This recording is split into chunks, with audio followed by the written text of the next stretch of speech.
Hey everyone, it's Jacqueline at Pixie Dust PhD. I am filming this in mid-March 2025. This is the month 61 creator update. We'll do a brief overview of some theme park news, and then of course we will do stats, analytics, and revenue for this past month, as well as lifetime of the channel.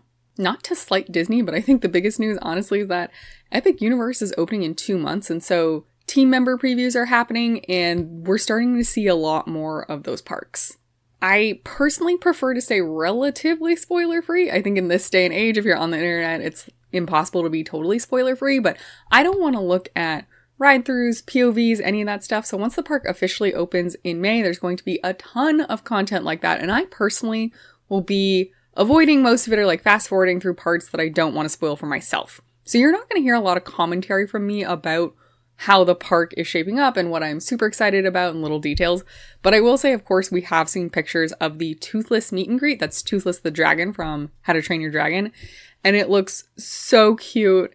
And I cannot wait to do that. I don't think I'll cry, but it will be emotional for sure. And then, of course, relatedly, single day tickets for Epic Universe were announced. So before recently, you had to buy a package ticket that I think was like 3 days in length, and it got you 2 days to the other parks, 1 day to Epic, and even you could do like a 5-day ticket that got you 4 days to the other parks, but still only 1 day in Epic, which of course made little to no sense, and we were all waiting for single day tickets to drop, so they officially have. Now they are expensive. I did a quick scroll through, and this is by no means a thorough or exhaustive official number, but anywhere between $150 to $200 a day. It's definitely not going to be cheap, but it's a brand new theme park, so I don't know, that's not surprising to me. When I went down to Disney World for a weekend in September, just a single day ticket to EPCOT on a Saturday was $200. So yeah, a single day ticket to Epic Universe being $200 is, again, not surprising to me. My partner and I do have plans to go. It will not be immediately. I assume it will still be crowded by the time we get down there, but yeah, definitely not in the spring, not in the summer. It'll be a little bit. All right, moving away from Universal, even though seriously that is the most exciting news in my opinion, there's some Disneyland news to cover as well. There's a new anniversary ticket offer that runs from, I believe, May 16th to about mid-August. Specifically, that ticket offers there is a 3-day ticket for as low as $120 per person per day and a 4-day ticket as low as $100 per person per day. So if you're headed to Disneyland during this time frame anyway, this may be a good way for you to save a little bit of money on your ticket cost. They also adjusted the Lightning Lane Premier Pass product out in Disneyland, and so now you can purchase that 7 days in advance. That now matches the Disney World timing. That's the only update I'm aware of. Their Lightning Lane Multipass is still the old Genie Plus system, still functions totally differently from Walt Disney World's Multipass system, but yeah, Premier Pass, now you can buy it 7 days in advance if you want. I assume this will be useful come holiday time. And if you're headed to Disneyland anytime soon, the dedicated entrance into the DCA theme park from the Grand Californian is currently closed, and it is expected to stay closed until about mid-May. I believe they are routing hotel guests over to the DCA entrance from Pixar Place Hotel, but I'm not 100% sure there. And in general, over the next several months, there are a lot of projects happening at the Grand Californian, so you can expect some disruptions in your stay if you are staying at the hotel. In Walt Disney World news, we now know a little bit more about that lounge coming to Epcot's Spaceship Earth. It's called Geo 82, and it will be 21 plus only.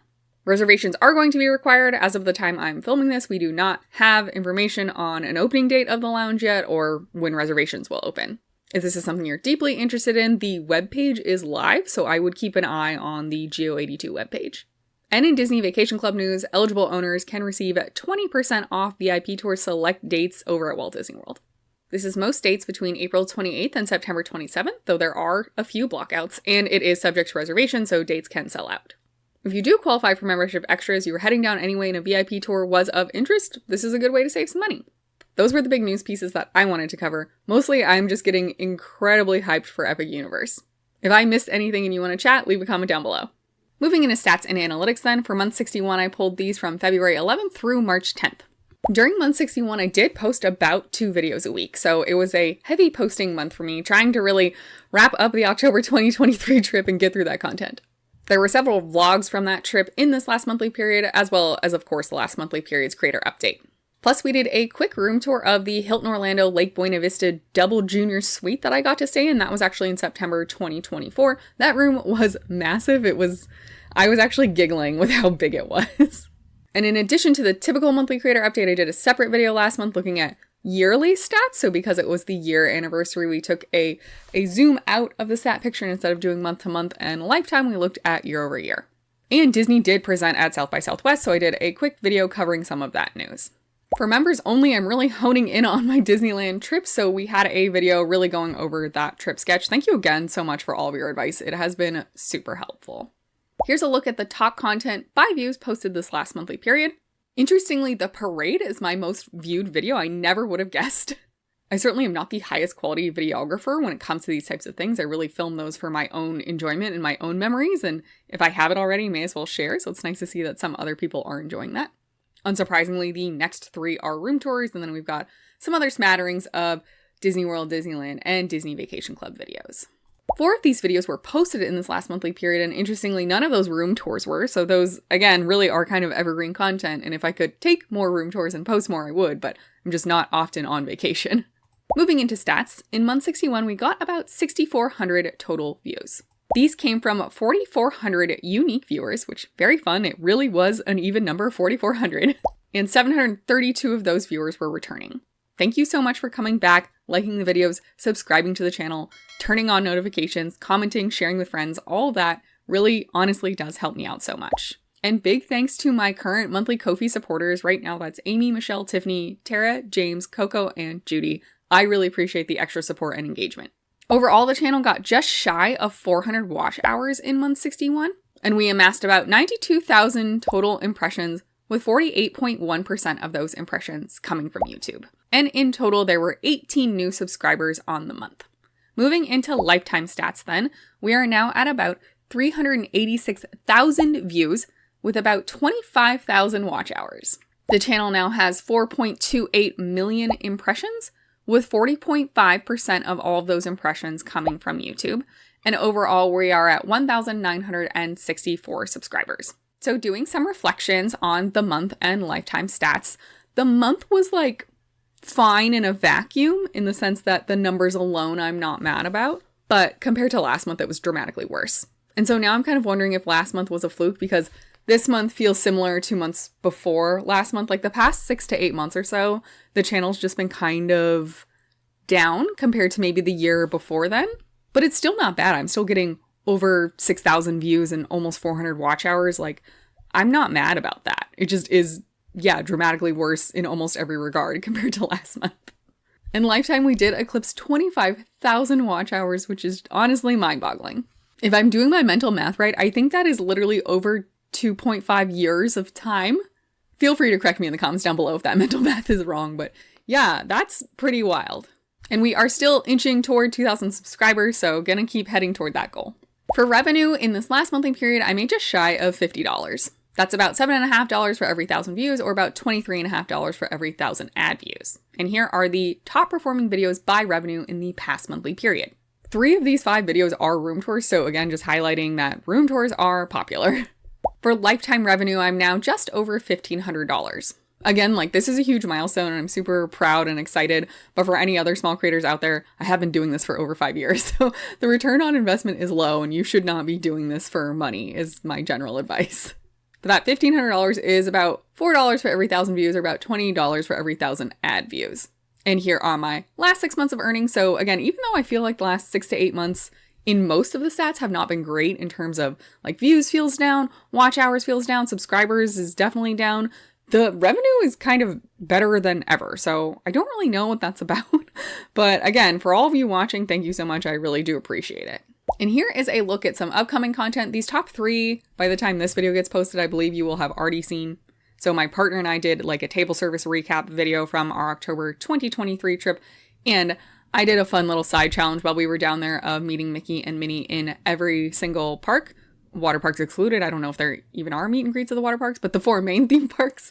So I posted that video. And then I believe right before this video, you probably should have seen a new Disney Vacation Club availability video. We were really looking at December, January, February. I had a request come into the channel to look at February, and my schedule is just not going to work out to do like the whole month of February, but I figured at least mid-month we captured that weekend leading into President's Day, I think through literally President's Day, nothing past that. So mid-February. And given that it's now March, that was looking at home resort owner priority. So I had previously focused the DVC availability videos really on 7-month, because I don't know, in my head, that is like what is the anxiety inducing part. But let me know, like, do you guys really value looking at home resort owner priority? Are there room types you are often finding hard to snag 11 months out? Is there anything about that window of time that I really should be focusing on? And then coming up again, just trying to clear out the log of the last few remaining October 2023 vlogs. And then my partner and I, like right when we got home, did film a series of kind of reaction recap videos. So pumping those out as the vlog content ends too. Plus my Disneyland trip is coming up. So again, that's not like a full secret. We've talked about it sort of in this format before in the monthly creator updates. And then I did give you a preview video of the kind of Ko-fi member exclusive content you could get. So it's happening. I'm not going to say too much more at this time. The trip announcement video, the like proper video on the channel, will drop probably as I'm ending my trip. As per usual, again, this is just a safety precaution for me. I am not really super comfortable with just like broadly putting out my whereabouts on the internet in advance of where they're happening for safety reasons. So yeah, you might start to see some Disneyland content in the upcoming monthly period. It will be the earlier stage stuff, the announcements, the packing, the planning, all that good stuff. And as always, I'm hopeful to get far enough ahead that you won't see disruptions to the channel based on my work life or my trips and vacations. But if there is a little interruption, that is why. I also, again, wanted to say thanks to everyone who's extended well wishes to me in my tenuous career journey. We had a solid couple weeks where I felt safe, and now we are back on TBD about the chopping block. It's definitely a stressful time, and I hope you all are taking care of yourselves in whatever way that means. Happy spring! I hope you are enjoying the change of seasons. May the rest of your day be magical, and we'll see you real soon at Pixie Dust PhD.